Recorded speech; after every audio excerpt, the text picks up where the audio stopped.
Hello and welcome to City Focus. I'm Diane Gonzalez.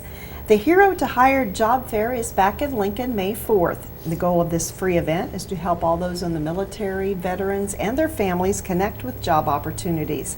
Several agencies have teamed up for this event, and I'm joined today by a few of those involved. Richard Birch is the Employment Transition Coordinator with the Department of Defense. Sarah Peets is the Vice President for Community Outreach with the Lincoln Community Foundation. Jason Buryanik, I think I got that right, is the Veterans Program Coordinator with the Nebraska Department of Labor. And Shauna Silvius is the Director of Talent Solutions for the Lincoln Partnership for Economic Development. Thank you all very much for being here and for what you're doing to help our military and our veterans. I'm going to start with Sarah. Tell us, this is the 5th annual Hero2Hired. Tell us how this all came about. Thanks, Diane, for having us today. It is our 5th year for doing this particular job fair for veterans, but to go back a little bit, in 2010, the Lincoln Community Foundation initiated a veteran support initiative in response to the returning veterans coming back from war. There was a bit of a surge coming back, and we wanted to help those veterans reintegrate into the community, and we partnered with the Veterans Administration and the National Guard in looking at ways in which we could be helpful as a community and representing and tapping into community organizations in really giving veterans help in a successful transition. So that's what started our work in this area. One area that we focused on was labor and workforce and employment. And we reached out to these particular organizations that are represented today in putting together a job fair. And as you said, our first one was in 2011. This started 5 years ago. And this was one event and one way in which we could do really 3 things for returning veterans. The first is acknowledge the service that they have given to our country. The second is to help them successfully transition from military life back to civilian life. And the third is to tap into their wonderful assets and use them as a resource for our community and employers in our community, for the veterans, their families, and all of those that are in their own support system. So that's how we entered this area with different philanthropic organizations, community organizations, to start the first job fair. Well, Richard, like any job fair, there'll be the potential employees, there'll be employers. What actually happens at the fair? Well, normally, we have a reception area, obviously, and that's where we'll greet the employers initially and invite them to an employer seminar, which is a first this year for us, where we'll talk to them a little bit about tapping into those skills and abilities that the veteran and military community have. We'll also greet the job seekers as they show up, and we'll work with them on a workshop prior to the job fair starting on tailoring their resumes and how they can best articulate their skills to the employers that they'll be meeting that day. We'll later open the doors and let the masses flow, and hopefully we have a good turnout, and the employers will find some of those skills that they're looking for, and the job seekers will find some meaningful employment that they can make a career.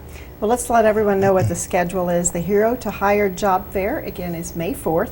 Those workshops that Richard talked about are at 9 a.m. and 10 a.m. Then the fair itself is from 10 a.m. to 2 p.m. and it all happens at the Lancaster Event Center. And if you'd like more information, the website is dol.nebraska.gov. And that is the website for the Nebraska Department of Labor. Sarah, tell us a little bit, why is it so important to target the military and veterans and their families?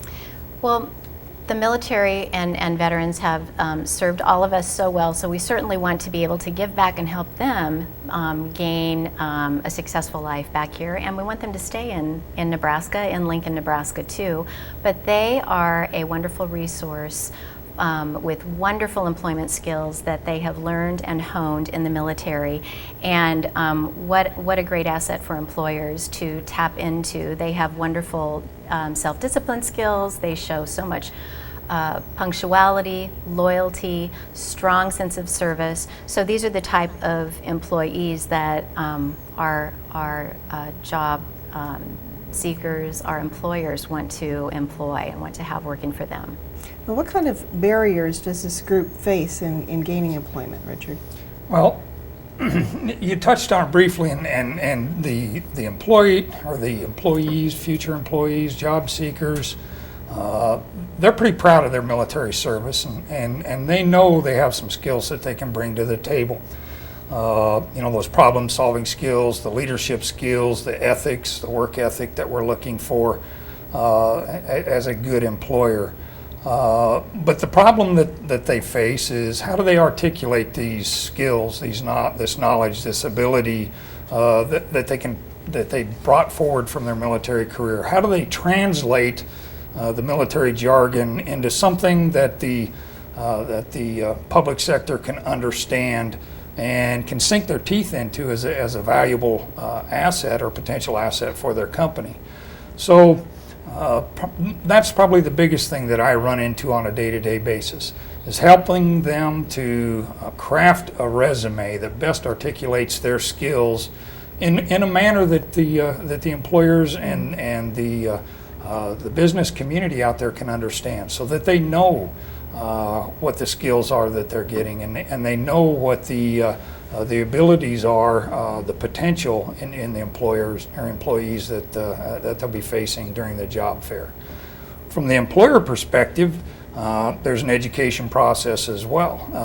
The education there is helping them to understand the business value of hiring a veteran, of hiring a National Guardsman or a reservist, or hiring the spouse of a military member, because let's face it, when military members gone on deployment to Afghanistan, Iraq, the Middle East somewhere, Germany, wherever it might be, there's somebody back there running the household, and they have the whole gamut that they have to take care of. So, those family budgeting skills, and the home engineer skills. I hate to call them housewives or house husbands, but those civil engineering skills that they develop in developing their family and keeping the house in order and everything. So it's educating those employers out there on the benefits of hiring the Guard, hiring the reserves, and hiring the veterans and the family members of those specific groups. Another thing is helping them to continue to understand and build that culture within their organization, to build a veteran community within their organization, so that they can continue to spread the word within their organization, so that everybody understands, not only just the management but the co-workers, because sometimes the military members feel that their co-workers are a little bit intimidated because of their military service. They're afraid they're gonna come after their job because they're the next step in the line of progression in the company. But helping the entire employer community understand what it is to have a veteran, to have a military member in their ranks, and how it can benefit their organization. Well, how successful have previous events been? Jason, can you address that one? Actually, they've been very successful. Researching back to the previous job fairs, especially last year, I noticed this year there's been an increase, significant increase, almost double the attendance as of right now on the employer registration list. And as far as the job seekers go, there's been an increase in demand as well for information, how to get to this information, how to get to these employers. So overall, yes, every year there seems to be an increase in knowledge and participation and information out there. So yeah, very successful. We do ask people to register in advance. Of course, the employers need to register, but the potential employees as well need to register.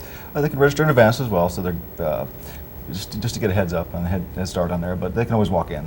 Walk-ins are always welcome as well. Okay, and again, more information is available at dol.nebraska.gov. How does Lincoln's low unemployment rate impact job seekers, Shauna? And is that one reason that the number of employers who have registered is up this year? I would say it is. Our unemployment rate is very low for Lincoln and Lancaster County. It's only 2.9%, which shows that we are able to put many people to work. We do have quite a few who are seeking, so that employment market from a job seeker standpoint is very difficult. And therefore, all of these skills that Richard mentioned and Sarah are so valuable to employers. Our employment rate of 2.7% is down even a little bit since last year at this time. It was 2.9 last year. So, you know, it shows that it is a tight market, and the ability to be able to market yourself and to be able to transfer those transferable skills that you've gained through the military and other work experience is so vital to helping you become employed. Many of the opportunities in our community are across all of the different industries, so we have a really good good environment for all types of jobs, all types of levels of positions, and so there are opportunities here available. There are 6,000 job opportunities currently in Lincoln that are posted on the Nebraska Department of Labor's website and other sites that serve Lincoln. So there are job opportunities out there if you can transfer those skills and take the effort to apply and follow through. There's an opportunity for you to get employed. Does the job fair have a pretty good track record of success in making matches? I guess I'll ask Jason and Sarah that. I believe so, yes. Because when we train the veterans to be job ready, to kind of piggyback on what Richard said, yeah, we understand their skills in the military. How are the skills going to translate into civilian life, into perhaps the same job itself? Maybe they drop the military uniform one day and they put on a suit the next day. It could be the same job skill, but we got to translate that into a resume. And I'll get to the resume question later, of course, with their workshops. But yeah, that's what the success is getting these people job ready, helping them realize their true value, their true worth, and what skills they can offer the public. Okay. Go ahead. Many of the job seekers that come in are maybe employed but looking for improving their employment, a different type of employment. And the employers that come, now that we are in our 5th year, we've gotten to know the employer sector very well. And we only, I don't think this was mentioned before, but we only allow employers who actually have 2 or 3 jobs available. So that in itself, the qualification, the criteria ensures that there will be success in the employees finding, the job seekers finding a job. And hopefully the employers can fill some of those empty spots too. Obviously, we've got 4 of the agencies who are involved here today: Department of Defense, Lincoln Community Foundation, Department of Labor, and LPED. How many agencies are involved in making sure this goes smoothly? In addition to this group, we also have a great deal of help from the City of Lincoln, from the Office of Workforce Development. We also have a great deal of help from the employer support of the Guard and Reserve. And those folks are so good about, this is what they do all the time, full time, and they're always helping us organize and put this job fair together so we can do it successfully. The National Guard is always very helpful too, and a big part of the organizational structure. So at the job fair, at the Lancaster County Event Center, during the job fair, you'll see all of us. You'll see some folks from the city, some folks from the National Guard mingling around too and helping out. Okay. Well, as we mentioned, the fair starts with 2 workshops, one at 9 o'clock and one at 10 o'clock. And Jason, tell us what's going to be covered during those 2 workshops. Okay, what's going to be covered is building a resume. So we're going to break it down to the steps of what raw data do you put in your resume, how is it supposed to look, how are you supposed to present the resume. And then once you build the resume, well, in the meantime, you're going to find out what skills are translated from the military to civilian life and to put that on a paper. And it's not just putting it on paper, putting it in a relevant way to where anybody looks at it, they're going to say, wow, this person knows what they're doing, knows what they're talking about, and that they're really relevant to the job market they're applying for. And to tailor the resume to the specific job. So we encourage people to not only develop their skills, represent those skills on paper, and lay it out in a couple different formats. So we're going to go over that with them, whether chronologically or in a functional resume as such. So the workshops are really going to help the people build their skills in presenting themselves to the employers in the best, with the best light they can. How does one sign up for the fair, Richard? Well, you've mentioned the website a couple times, and you know, I took the liberty of playing dumb this morning and trying to get to it, and find the easiest way to get to it, and the dol.nebraska.gov is the best way to get to it. On their splash screen, there's 4 screens it'll rotate through, but the very first one is the Hero2Hired job fair, and you click on that. It'll take you to the Eventbrite registration form for employers or job seekers, and they can register for the job fair as well as sign up for those workshops that we have prior to the job fair. And again, for the employees, for the potential employees, they can also show up that day. Maybe Yes. they think they have a conflict and then they don't, so they can. We have no problem with walk-ins. right. We encourage walk-ins, and we like to have them register in advance, obviously, just so we can see what we're expecting for participation. But if you don't have access to the website, if you don't have access to automation to get registered, you can give us a call, or you can just show up the day of the event. All right. Sarah, just give me some idea of how many people attended, say, last year. I think we had over 100 employers approximately, and that's what we've had the last few years. It's been close to that 100 mark, and similar number of employee or job seekers, potential employees. We've opened it up a little bit. I think early in our tenure, we restricted it to veterans. We have opened it up to veterans, their spouses, and their dependents. We know that they all include, as Richard was saying earlier, a really strong unit, strong skill set, and so all of those folks are invited to attend as job seekers. Okay. Again, the Hero2Hired Job Fair is coming up May 4th here in Lincoln. Workshops begin at 9 a.m. and 10 a.m. The fair itself is 10 a.m. to 2 p.m. This all happens at the Lancaster Event Center. Now, if you would like to call and talk to someone about the job fair, the number is 402-441-6545. And the website again, dol.nebraska.gov. That's the website for the Nebraska Department of Labor. Thank you all so much for joining us, and best wishes for a very successful Hero2Hired Job Fair. Thank you. Thank you, Dan. And thank you for joining us for the City Focus.